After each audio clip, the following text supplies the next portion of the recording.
Welcome to my class students. We are doing a chapter footprints without feet, और ये नाम भी है, बुक का भी है और हमारा चैप्टर भी वही है, और हम यहाँ थोड़ा इसका क्रिटिकल एनालिसिस कर रहे हैं। नाउ प्लॉट क्या है?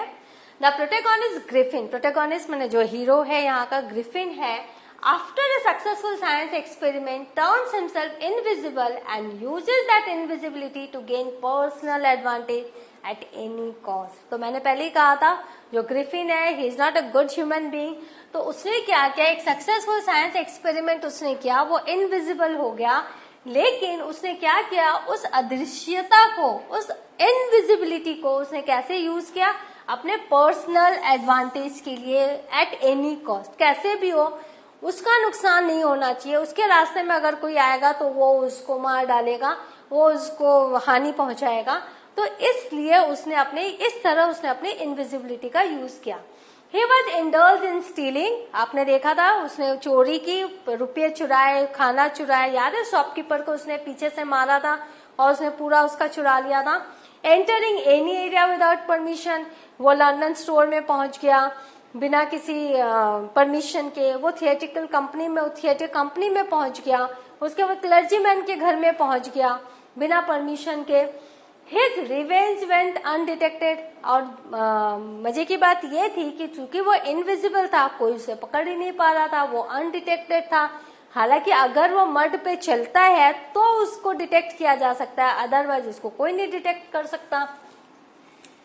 He robbed, injured and killed with no fear of ending up behind bars। तो उसने लूटा, इंज्योर किया, मारा, क्योंकि उसको बिहाइंड बार जाने का कोई डर ही नहीं था।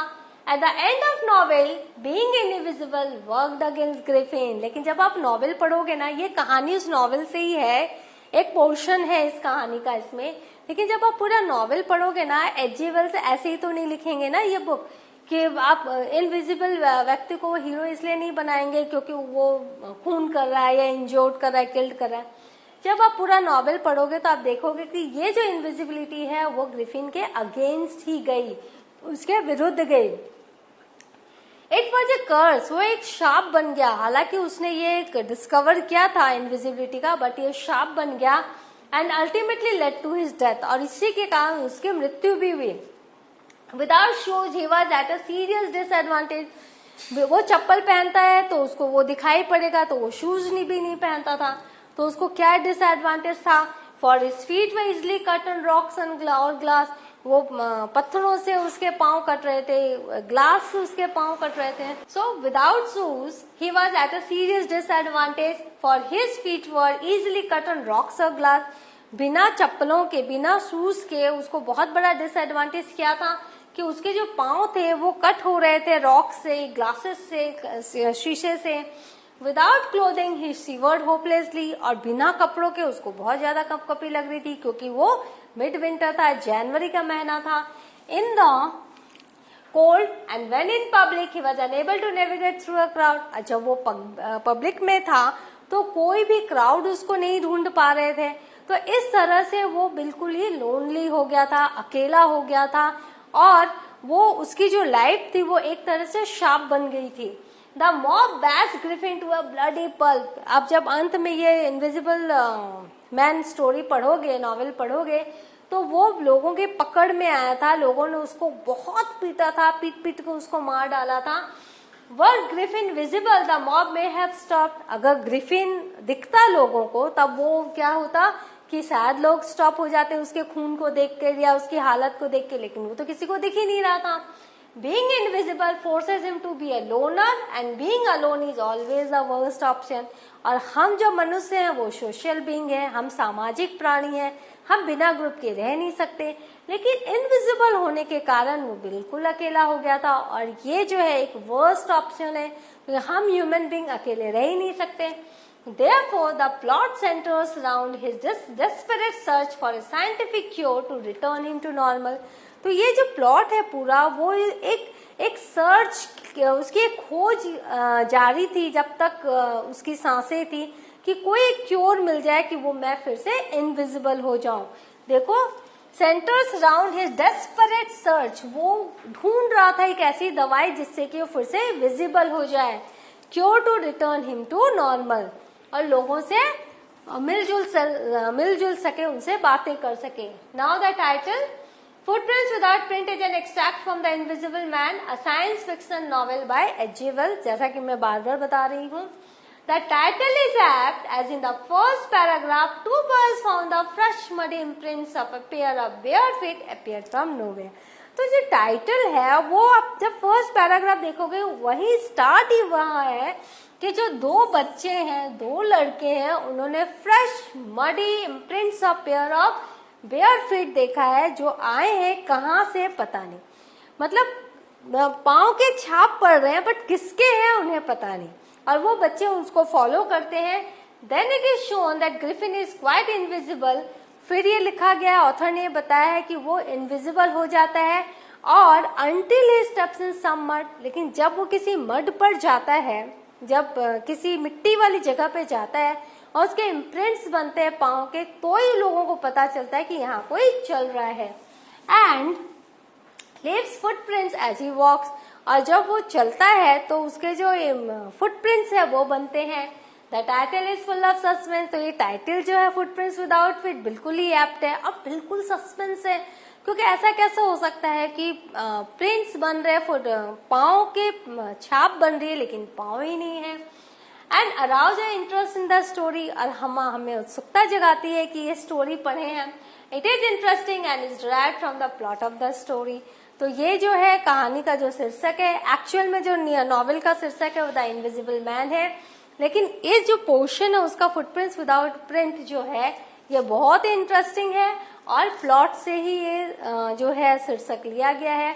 तो title is very much accurate and justify the story. Character sketch देख लेते हैं। Griffin is the protagonist of the story. जो ग्रिफिन है वो स्टोरी का प्रोटेगोनिस्ट है, हीरो है। ही इज अ जीनियस, वो बहुत जीनियस इंसान है, एक साइंटिस्ट है, एंड मेरिटोरियस स्टूडेंट, और बहुत ही मेरिट वाला स्टूडेंट है, बहुत ही तेज दिमाग वाला स्टूडेंट है। But an extremely short tempered man, लेकिन वो बहुत जल्दी गुस्सा हो जाता है, और वो जो शॉर्ट टेम्पर्ड मैन है, he is also shown as a scientist without humanity। और एच.जी. वेल्स ने उसे कैसे दिखाया, एक साइंटिस्ट है लेकिन उसमें ह्यूमैनिटी नहीं है, मानवता ही नहीं है। Who is less bothered about people, और उसको लोगों से कोई मतलब नहीं है, लोगों की परेशानियों से उसको कोई मतलब नहीं है। एंड their sentiments, और जब लोगों से मतलब नहीं है, उनकी परेशानियों से मतलब नहीं है, तो उनकी भावनाओं से कैसे हो सकता है। तो he was least bothered about people and their sentiments। Starting from his arrival at Iping, he creates havoc wherever he goes। जब से वो आइपिंग आया है और उसने 2 रूम वाला कमरा बुक किया है, 2 रूम को बुक किए, तब से वो लोगों के लिए परेशानियां खड़ा कर रहा है, और जहां जा रहा है वहां परेशानियां हो रही है। Besides, his bizarre appearance and strange behavior make the people of Iping more scared and suspicious of him। और उसके बाद उसका जो अजीब सा जो उसका अपीयरेंस था, आपने देखा था कैसे बैंडेज बांध के, कोई इंसान ऐसे बैंडेज बांध के, चश्मा लगा के, विस्कर्स और बड़ा हैट लगा कर आपके सामने आया तो कैसा आपको लगेगा। तो उसका जो अपीयरेंस था और उसका जो स्ट्रेंज बिहेवियर था, किसी से बात नहीं करना, मैं यहाँ सॉलिट्यूड के लिए आया हूँ, मैं अपना काम करने आया हूँ, तो इस तरह से, और वो बहुत ही जल्दी गुस्सा हो जाता था। तो ये सब उसके प्रति क्या है, संदेह पैदा करता था। He often loses his cool while dealing with the people। तो वो हमेशा ही बहुत जल्दी अपने आप की जो अपनी कूलनेस को वो क्या करता था, खो देता था, वो शांत नहीं रह पाता था। Therefore he has to frequently change his plans, और इसीलिए उसको बार बार अपने प्लान्स चेंज करने पड़ते थे क्योंकि लोग उससे नाराज हो जाते थे। Out of his anger he burns his landlord's house at the, तो उसने क्या किया, अपने गुस्से के कारण उसने क्या किया, लैंडलॉर्ड का घर ही जला दिया था। At the great Portland street, जो कि पोर्टलैंड स्ट्रीट पे था, एंड डिवेस्टेट्स लाइफ ऑल अराउंड, और चारों तरफ अपने आसपास के जीवन को उसने तहस नहस कर दिया था। ही becomes aggressive, violent, revengeful and cruel. वो बहुत ही ज्यादा अग्रेसिव हो जाता है, वायलेंट हो जाता है, बदला लेने की प्रवृत्ति उसमें आ जाती है, रिवेंजफुल, और बहुत ही क्रूर हो जाता है वो। In order to get some clothes and food, he robs and knocks people without giving a second thought। तो खाना और कपड़े के लिए वो क्या करता था, चोरी करता था, लूटता था, और लोगों को मारता था बिना किसी सेकंड थॉट के, एक बार भी सोचता नहीं था कि मैं क्यों करूं ऐसा। To him killing people was not a big deal, लोगों को मारना उसके लिए कोई बड़ी बात नहीं थी। He kills everyone who comes in his way, जो भी उसके रास्ते में आता था वो उसको मार डालता था। His moral degradation and disregard to all norms develops in him a greed for power. उसके जो moral degradation हुआ, नैतिक पतन, moral degradation, नैतिक जो पतन हो रहा था, और disregard to all norms, और जितने भी सामाजिक नियम थे उसके प्रति जो वो जो उसको अपना नहीं रहा था, उसको जो डिसरिस्पेक्ट कर रहा था, तो वो उस सब ने उसके अंदर एक क्या डाल दिया, ग्रीड फॉर पावर। वो पावर पाना चाहता था, पावर पाने की उसमें लालसा आ गई थी। वो सोचता था कि वो सर्वशक्तिमान बन सकता है। ही इज ए डेविलियस विलेन, तो वो एक डेविल की तरह, शैतान की तरह वो एक विलन था। शैतानी दिमाग जैसे होता ना, तो शैतानी वो विलन था। तो ये है ग्रिफिन का कैरेक्टर। नाउ मिसेस हॉल, जो एक कैरेक्टर है। Mrs Hall was the owner of an inn namely Coach and Horses. तो जिस आइपिंग में वो गया था और वहां पर उसने जो इन बुक किया था, इन में जो 2 रूम बुक किए थे, उस इन का नाम था कोच एंड हॉर्सेस। तो she was an impossible business women who got to earn a good fortune when a wrapped and peculiar stranger came there to stay. तो वो जो थी वो बहुत अच्छी बिजनेस वुमेन थी, और जब ये गया उसके पास, who got to earn a good fortune, कि उसको बहुत ज्यादा पैसे मिले थे, जब एक रैप्ड, कौन रैप था, ग्रिफिन रैप था बैंडेज में, एंड पिक्यूलियर स्ट्रेंजर, चश्मा पहने हुआ, आपको मैंने फोटो दिखाई थी, तस्वीर दिखाई थी। तो वो एक स्ट्रेंजर, जो रैप्ड एंड स्ट्रेंजर जो उसके पास गया था, एक इंसान जो वहां रहना चाहता था, उससे उसको अच्छे पैसे मिले थे। Besides, she was very friendly and a good host too, as she offered good hospitality to her guests and served sumptuous food to eat for a long period of time. तो जब तक उसको पैसे मिल रहे थे तब तक वो बहुत ही फ्रेंडली थी और बहुत ही अच्छी गुड होस्ट थी, और वो बहुत अच्छे से उसकी देखभाल करती थी। हॉस्पिटैलिटी, जो भी उसको जरूरत होती थी वो उसको भेजा जाता था। एंड समप्चुअस फूड, बहुत लजीज खाना उसको भेजती थी for a long period of time, काफी दिनों तक, जब तक उसने पैसे दिए थे, उसने एडवांस में पैसे दिए थे। Mrs hall was of the opinion that her guest was a victim of an accident, क्योंकि उसको ये लगता था कि इसका कोई एक्सीडेंट हुआ है, चूंकि ये साइंटिस्ट है, एक्सीडेंट हो सकता है, तो वो उसकी बहुत देखभाल करती थी। She remained doubtful since the very first day of his arrival about his covered face and odd habits. लेकिन मन ही मन वो थोड़ी डाउटफुल थी कि ये इंसान हर समय फेस क्यों कवर रखता है, उसकी हैबिट्स ऑड क्यों है, सामान्य क्यों नहीं है। Her doubts turned into reality when she cut the food supply of a stranger for not paying his bills for a few days. तो उसके जो डाउट्स थे वो धीरे धीरे क्लियर हुए, क्योंकि जब उसके पैसे, उसने जो इतना एडवांस दिया था वो जब खत्म हो गया, लेकिन फिर से जब उसने एडवांस नहीं दिया, काफी दिनों तक पैसे नहीं दिए, तो इसने धीरे धीरे खाना देना कम कर दिया। उसको जो हॉस्पिटैलिटी दी जाती थी, सुविधाएं दी जाती थी, वो कम कर दी। तो इससे क्या होता था कि जो ग्रिफिन था बहुत ज्यादा गुस्से में आ जाता था। On that day she got to see the real face of the stranger when later exposed himself by taking his pink nose. तो वो उससे मिलने गई थी, उससे पूछने गई थी कि पैसे कब दोगे, और वो बहुत ज्यादा तोड़फोड़ कर रहा था, कमरे में आवाजें बहुत आ रही थी। तो मिसेस हॉल गई थी उसके कमरे में पूछने की क्या हो रहा है।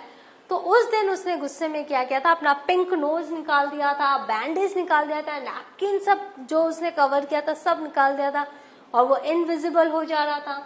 She got too scared and fainted couple of times during the stay of stranger at her inn. और बहुत बार ऐसा हुआ कि जब तक वो स्ट्रेंजर उसके यहाँ रहा, बहुत बार वो बेहोश हो गई डर के मारे, क्योंकि आपको एक इंसिडेंट पता है कैसे चेयर आ गई थी, कहीं से अपने आप चेयर अलाइव हो गई थी, हैट उनके मुंह पे लगा था। Finally she managed to get rid of that devil in the end with the help of her neighbor.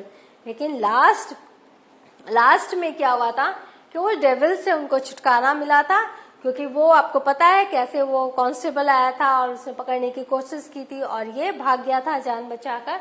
तो इस तरह से अपने नेबर की मदद से वो उस डेविल से बच पाए। तो मिसेस हॉल का हमने यहाँ पर कैरेक्टर स्किल्स देखा। In nutshell, she was very compassionate and inquisitive but very talkative by nature. तो वो बहुत क्यूरियस टाइप की लेडी थी, वो जानने को उत्सुक रहती थी कि कौन है स्ट्रेंजर, क्यों ऐसा है, और बहुत ही कंपैशनेट थी। जब तक पैसे मिल रहे थे कि वो बहुत सेवा कर रही थी। And very talkative by nature, लेकिन बहुत ज्यादा बात करना उनको पसंद था। So what have you learned, हमने देखा टाइटल देख लिया, कैरेक्टर स्केच देख लिया, प्लॉट देख लिया। In the next session I will do question answer of this chapter. Thank you.